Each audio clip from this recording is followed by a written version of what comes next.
Hello, and welcome to 5 Minute Math. Today we are looking at the TEKS tool formula, working with unit conversions with a problem related to TEKS 4.8c, and we will solve it in 5 minutes or less. If you haven't done so already, please go ahead and take a moment to pause the video, work this problem out on your own, unpause it, and we will look at our answers together. So we've got a camp kitchen. We've got 7 gallons of drinking water. And then campers are going to use some of that drinking water, and then how much drinking water is left? Well, you would think it would be a simple subtraction problem, right? You have your 7 gallons, and then you want to subtract your 3 gallons and 3 quarts. Now, it could be a simple subtraction, but we are going to need to think of this in a slightly different way. So if I were to make this a vertical subtraction, I'm going to line up my gallons. And you notice I've got these quarts sitting out from here. So we could kind of treat it as if it were just standard subtraction, but pretend like this is 0, right? How many quarts do we have up here? We've got 0 quarts. So we're going to need to regroup. We can do that, but we need to know a unit conversion. So if you look on your mathematics chart, you will see for 4th grade, you will see many things about measurement, and one of the things you will see is that 1 gallon equals 4 quarts. One easy way to think of that, even without the measurement chart, is quart is like a quarter, and there's 4 quarters in a dollar. There's 4 quarts in a gallon. Quarter just simply means 1/4.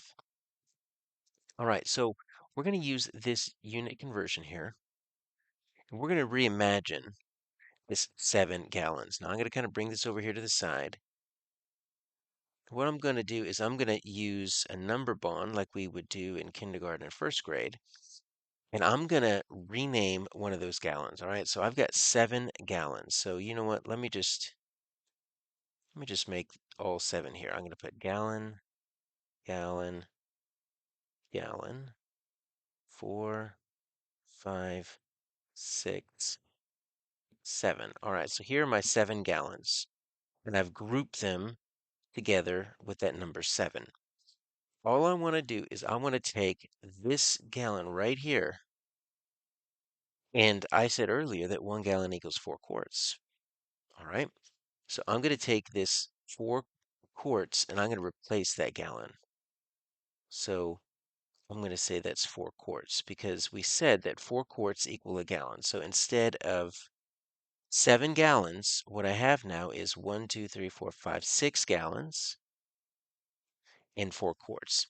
So we can kind of borrow from this 6 gallons if we want to, but we need to know that instead of replacing that 0 quarts with a 10 like we would in a base 10 system, in this unit conversion, there are 4 quarts in a gallon, so I'm just going to write 4.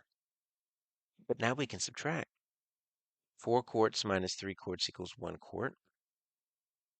6 gallons minus 3 gallons equals 3 gallons. So I think my answer is B.